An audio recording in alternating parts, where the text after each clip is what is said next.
I know it's early, but some of us are up and at it. So, first, I want to say welcome. Second, hit that like button. Hit that like button, replay, hit your notifications. This is just something quick. I was just I was just writing and I dropped one of my clients off, and I was just, scrolling through YouTube as I do. Um and I've come across a few things, and it just made me wonder, like,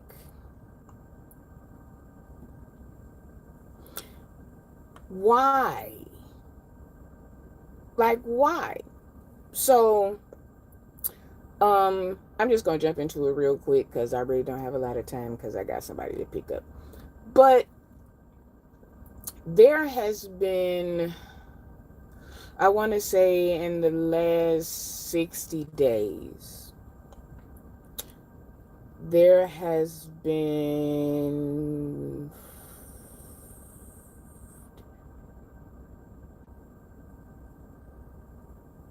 I think like 5 or 6 um pastors that have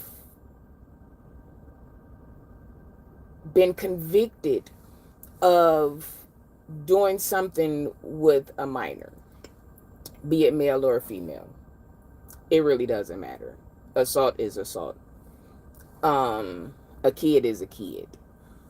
But these pastors have been convicted. Um, they have been sentenced. Hey, everybody coming in. And for some reason, which I don't understand, I haven't heard any pastors in the pulpit say anything about this.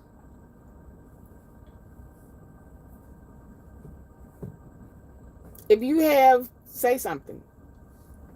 But these last few pastors that have been convicted of SAing children or young adults, be it male or female, when have you heard a pastor get in his pulpit and talk about it? I'll wait. Let me get my lips together real quick. I'll wait.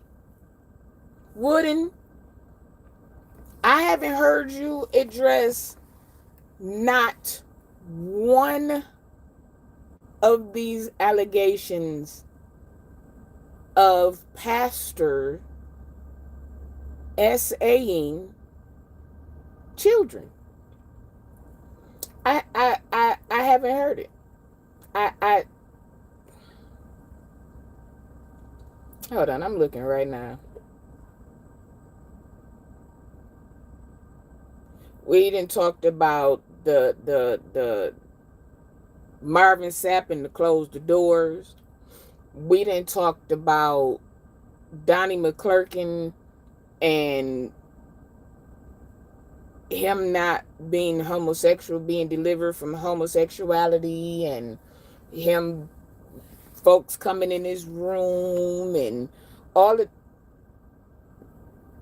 We've heard um Wooden talking about Jamal Bryant, Wooden talking about my Bishop William Murphy and the fraternities and the frats and all of that. Like, we hear all of this.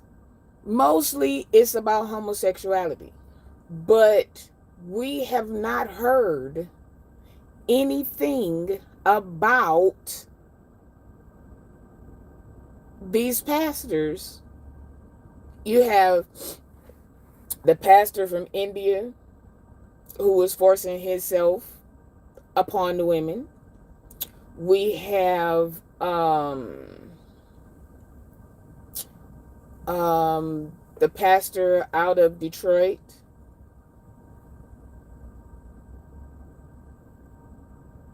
We have oh, what is his name? What is his name? What is his name? Jesus, what is his name?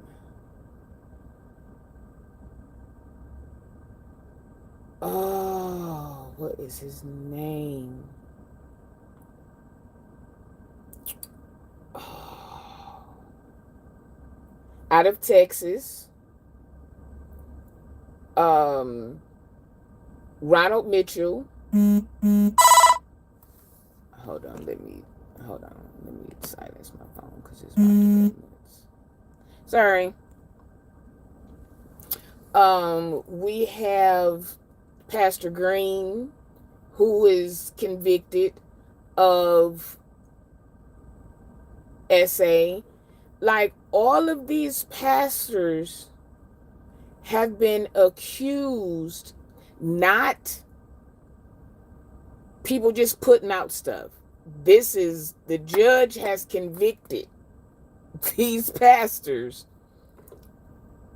and at no time, no service have I heard any pastor, bishop, or any of that mention these preachers that have been accused of SA. Where are they?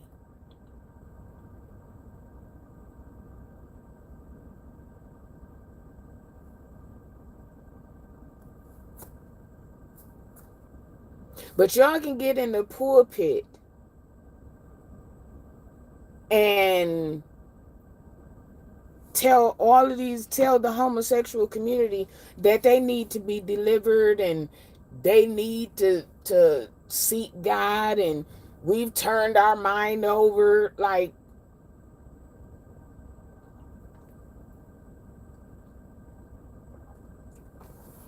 they say stuff about people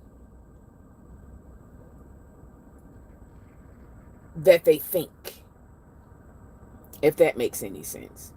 You people go on what they feel like you're doing. There's a lot of there are a lot of people that just because they are homosexual or a part of the LGBT community, that does not mean that there are sexual activities all the time. That does not mean that there are orgies going on. It's none of that. It's none of that. That's what people are thinking. All people see when they see homosexuals is sex.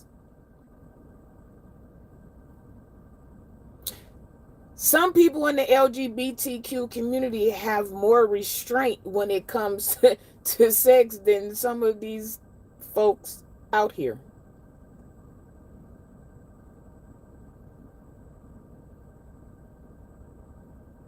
You got a pastor in Philadelphia who is accused. You have a pastor in Texas. You have the pastor in Chicago. You have the pastor in Detroit. You have Bobby Smith. You have North Carolina. All of these pastors are in jail right now for SAing young women and young men. Why is this not talked about? Why? This is the church community has this I don't even know what to call it. But they seem to want to make the unsaved people feel like we have like this, you know how on the superhero Marvel movies they put like that bubble around you where can't nothing get to you? That's kind of what the church makes the world think. That we have this bubble around us. We don't drink, we don't smoke, we don't cuss, we don't fornicate, we don't commit adultery, we don't do this, we don't do that, we don't do this, we don't do that. When that's the furthest thing from the truth. The thing with it is we as saved people, we're supposed to have more control. We are supposed to be able to not fall into temptation so fast. Not that we're not going to fall into temptation, because the Bible tells us that. We're always, the Bible says, even when I want, even when I will to do right, evil is always present. We were born into sin, which means this is sin. We were born into it. Jesus died on the cross because when he came down in human form, he said, this is probably how he said it. Daddy, listen, I know what you got set up for them down there. It ain't gonna happen. So let me lay down my life so that what you put into play will work. In order for what you need to be done to be done, I'm gonna have to give myself. He gave himself so that we may have life. People that get up in the pulpit and say the opposite, or they get in the pulpit and they bash, or they make God to be this guy just striking people. That's how it used to be. If it was still like that, if Jesus had not came, a lot of us would not be here. There would just be people. This person that just pulled up in this car right here probably did something. If it was like it was before Jesus laid down his life, this man and this woman here that probably just pulled up will probably get out their car and just hit the ground. Because every day, everybody is going to sin. I don't care if you sit in a closet with the lights out, your legs crossed Indian style, your arms folded like this, oil dripping from a bottle hanging above your head, and it just keeps sliding down your face. You're going to sin sitting in that closet by yourself, doing absolutely nothing, with Andre Crouch blasting in the living room, candles burning, sage burning. You're going to sin.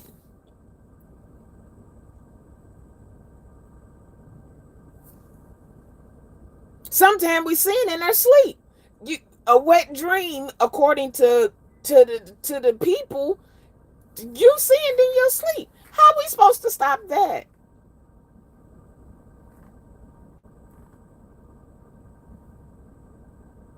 It's a daily struggle. When the Bible says a daily, a, it don't mean a second, every month, every week. You can get baptized every Sunday, and I promise you, from that Sunday to the next Sunday, you're going to do something. Stop making people think that when they get saved, everything that they did, wanted to do, that was deemed bad just falls by the wayside. It just goes away. You smoked weed on the way to church, but you went up, you raised your hands, you spoke in tongues, you got saved, they baptized you. When you get back in your car, that does not mean that you're not going to smoke. You might think about it. But then, who said that weed was a sin? Like, it's so many things that happens, and we have to think. And if you don't want to think for yourself, read for yourself, study for yourself, because some of the stuff that's being said in the pulpit has nothing to do with nothing. They're personal feelings. The Bible said, who in the Bible said? Are we going off of Bible stories as to where? That's like if I'm telling you a story about something that happened when I was 18. Somebody might say, you know what, that's a good idea. I'm going to do that. Then there may be somebody that say, that is the craziest thing I've ever heard. Why would you even try to do that? And then you have somebody 10 years later that say, hey, it was done like this, so let's do this. Because I heard that somebody said it. People are so quick to say, I heard the Spirit say. God told me. The Lord told me to tell you. The Lord told me to say this. I prophesy this over you. I've heard people say, I prophesy to you that God told you to. What? And there are a lot of people who go up and they have their hands raised up, and you got your hand on your head, and they got their hand on your stomach, and they got their hand in your chest, and they got their hand in your heart. And the stuff that they whispering to you in your ear ain't got nothing to do with you. What they said to you ain't got nothing to do with you. But because we are so dedicated and we are so I'm gonna say nice, we don't want to say to them, nah, I ain't been praying for nothing like that. That ain't nothing going on in my family.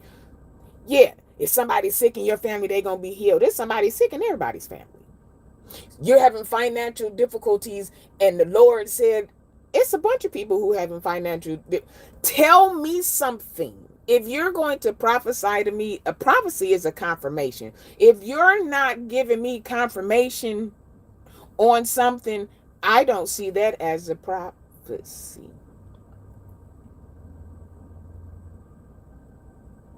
But when are these preachers going to get up? Yeah, okay, Target. Yeah, okay. The leader that y'all put in. Okay. What else can we say about him? Like, what really else can we say about the leader? Nothing. It's gonna be crazier and crazier. So, what?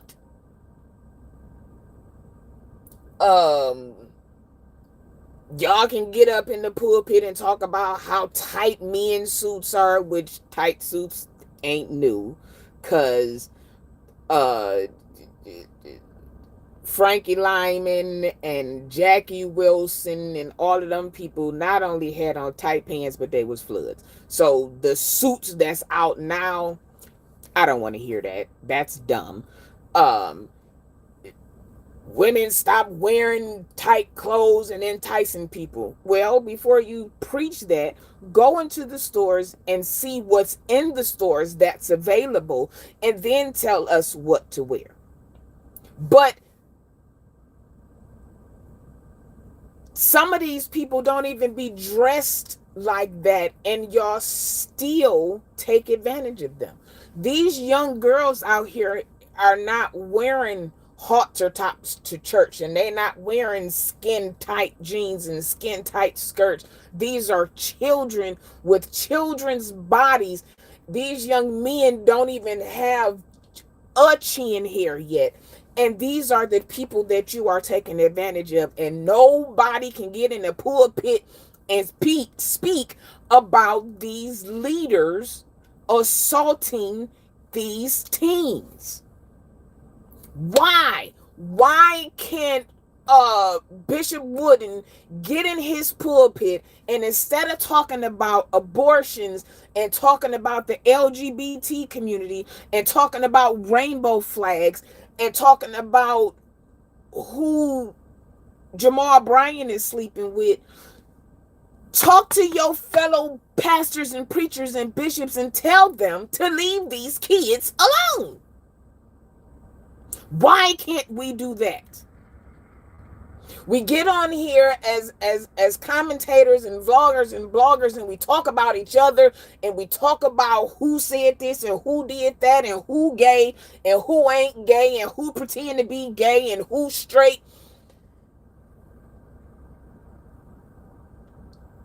That shit don't matter. There are children that are lives are being ruined as kids from the church, but nobody will talk about it. I was just driving and it made me so mad because all I see scrolling up and down YouTube is LGBT, is gay as sin, gays delivered, a lesbian delivered, a lesbian did this, and lesbians in the church, and LGBTQ pastors. And here's the thing. Oh, I might get in trouble for saying this. Whatever. Here's the thing. If a person, be it a pastor, a bishop, a leader, an evangelist, a gospel artist,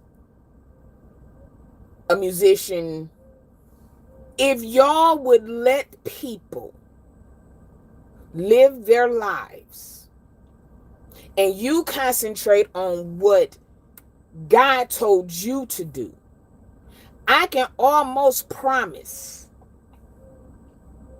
that things will be a little bit better. Some of these preachers and pastors would not be sneaking doing certain things if you would let God handle them. Let God deliver them. If this is something that they need to be delivered from, God will do it. He don't need nobody's help. You feel what I'm saying? God don't need our help delivering nobody. Anything that God wants done, said, seen, he's going to make that happen. But y'all stop. Prime example. I'm going to talk about myself. What time is it? As long as I was a DL lesbian, as long as I was hiding who I was on everybody's stage. I was in everybody's musicals. I was at church 7 days a week. I served. I'm not going to begin to name all of the people that I served. My phone rung constantly. There was nowhere that I could go.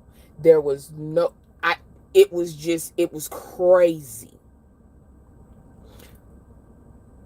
Everybody always whispered about me being gay. Okay? A part of our church family, I was the nephew. I was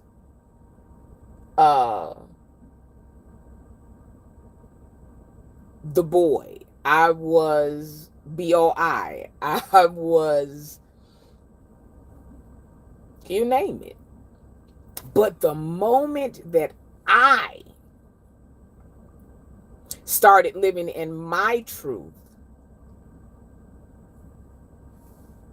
oh, she need to be delivered. Oh, this is oh no, we can't have her in front of the, oh no, we can't have her around kids. Oh no, we can't let her go to, oh, you can't wear that. Oh, it would be, why you can't wear this? Why you can't wear that? Why you can't? But the whole time that I was living their truth, I was suicidal. I was depressed. I was 300 pounds overweight. My mind was, it was a lot because I was living a double life. But as long as I didn't say it or live it out loud, I was fine. Everybody loved me. Now, there are still a lot of people that still fool with me. There are some people that fool with me quietly. And as a musician who had been directing church choir since the age of 13, to all of a sudden be ostracized and looked at crazy and talked about just for being truthful, that affects people. So I see why Donnie McKirkland is like, hey, no, used to be, because his career is jeopardized. I see why, I don't want to start naming people. I'm not going to start naming artists, but I see why people do what they do. It's okay to lie to the world.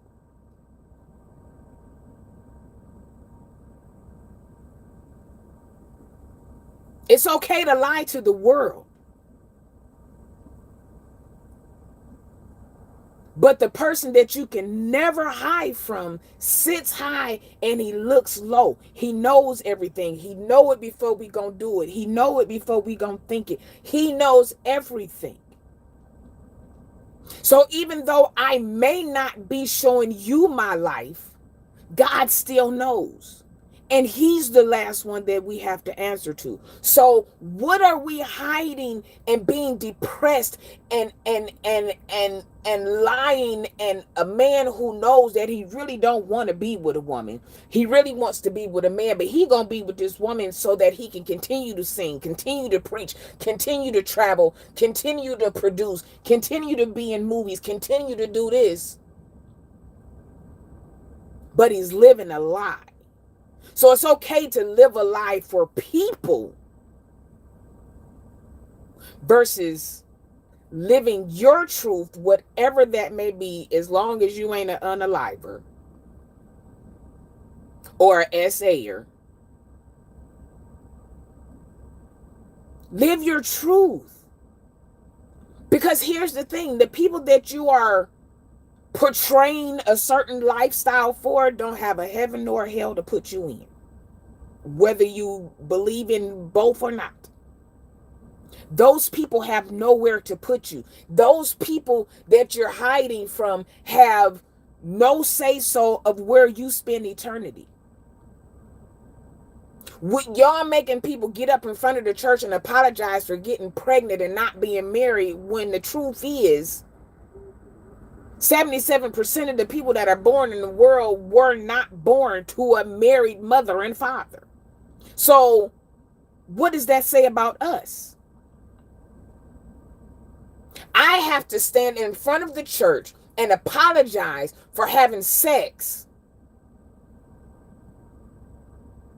when you're probably not only having sex with your wife or your boyfriend or somebody else, you done had somebody get pregnant and they done probably unalived the child, but that's okay because nobody knows about it. We get pregnant in April, we got to get married in June so that the people won't know that we was having sex before we got married. I can promise you, I can bet you $1 million. I can bet you $1 million that there are more people married pregnant than not. But who is it for? Because God already know. So a female putting on a dress that's not showing her stomach, and then what you saying, the baby was born 2 months early?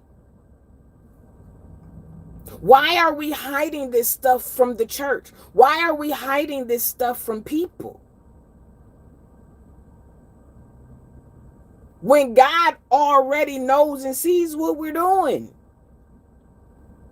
So again, I'm going to ask, why aren't these leaders and preachers talking about this? Why aren't these leaders and preachers, the way that they come at the LGBTQ community and the pro, let the woman decide what she want to do with her body? You telling her not to have the abortion, but where are you for 18 years when she doesn't? You just, life saved. But what are you, if that parent is not prepared to be a parent and take care of this child from newborn to 18, where are you?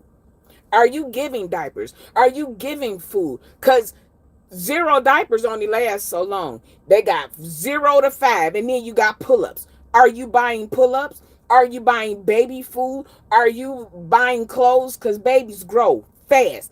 Are you buying clothes? Are you feeding them? Are you making sure that they can go to school? Do you make sure they have school supplies? Are you doing all of that? Or are you just saying, oh, we won, she didn't do it?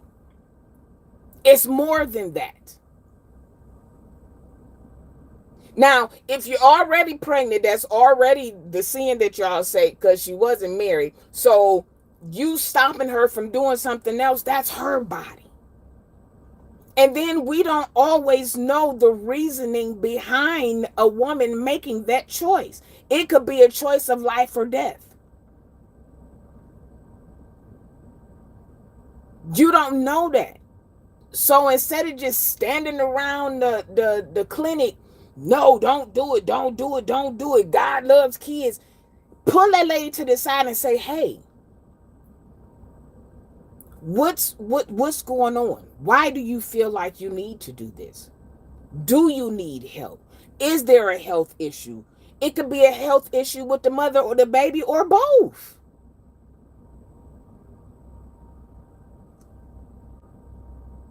Why?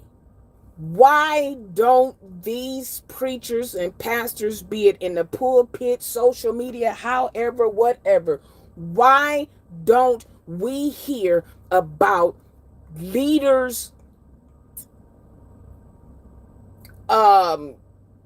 pastors, bishops, presiders, whatever y'all want to call them? Why do we never hear them in the pulpit telling their fellow leaders to leave these kids alone? Why does that never happen? Why? We could talk about the gays, we could talk about the president, we can talk about the vice president, we can talk about Social Security, we can talk about boycotting stores, we can talk about all of these things. But y'all never get in the pulpit and say, enough is enough. Y'all pastors, you can call out any preacher for, he joined the sororities, fraternities. You can talk about him on Sunday, but why you can't talk about the preacher that was just on the news that got convicted and sentenced for SAing a child? Where y'all at? Where are you? Where are you? Where are you? I have not heard a pastor or any preacher get in the pulpit They talk about Leandria. They talk about Kim Burrell. They talk about B. Slade. They talk about all of these people, but y'all never talk about these preachers that have been convicted and in jail for SAing a child. Why?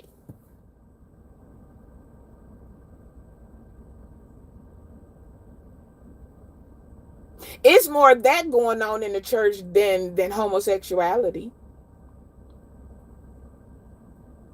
Stay out of people. You want to be in the LGBTQ bedroom, hotel room, whatever room, but you don't want to get into your fellow bishops and pastors. You don't want to you don't want to do that. You don't want to do that. Hey Doc, why are you messing with that little girl? Hey Doc, I saw you leave that boy alone.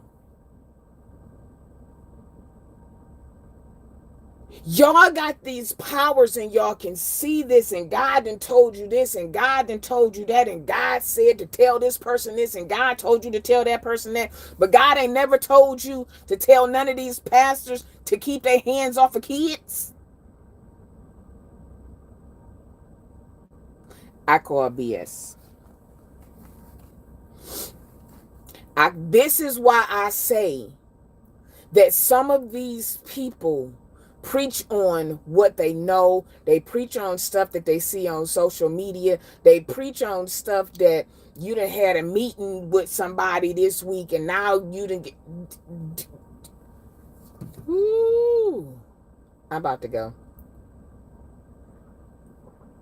Because I'm getting triggered. Because I know the life. I know the treatment. I've seen it happen. I know young men and young women who were groomed. I've seen it. And I know some of those young men and women to this day, they're living, they don't go to church. They can't stand church.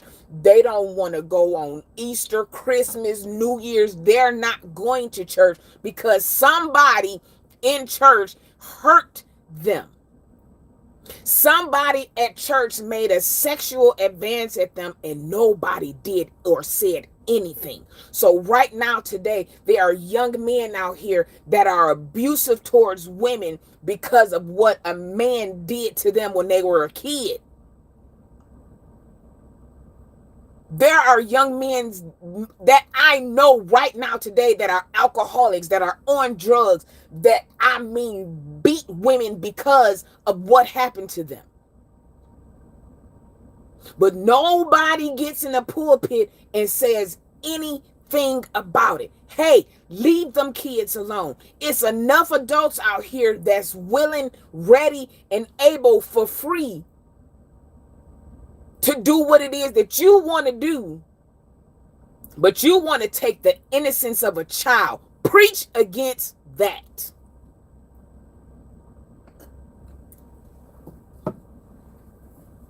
Preach against that.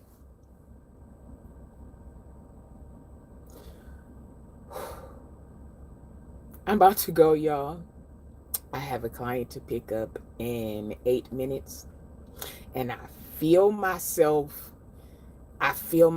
going there. I feel myself going there because when it's personal, it hit different. It hits different. So that's my question. Why are we not talking about these leaders that have been convicted of SAing? Just like y'all pastors, preachers, deacons, trustees, evangelists, all of them, just like y'all know when they messing with another girl or a woman, they talk. They talk. You know that one right there. And they say, really? Yeah. So during the church service, you start looking at them. They have little hand gestures. And before you know it, he'll call him like, Doc, you was right. He's a wild one.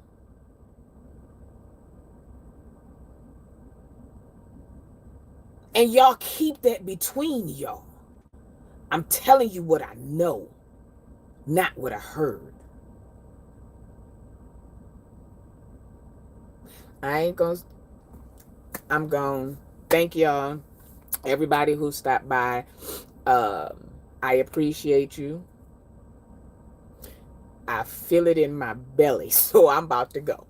Um, there are a few people that, we said we were going to sit down. We're going to do a panel about it, but today it just, I don't know. It bothered me. It bothered me. So you all enjoy your hump day. Hit the like button. Um, if you're watching the replay, hit the like button. Please hit the like button. We're still climbing slowly but surely, but we gonna get there. So I'm gonna see y'all later. Mm, mm, mm, mm, mm, mm.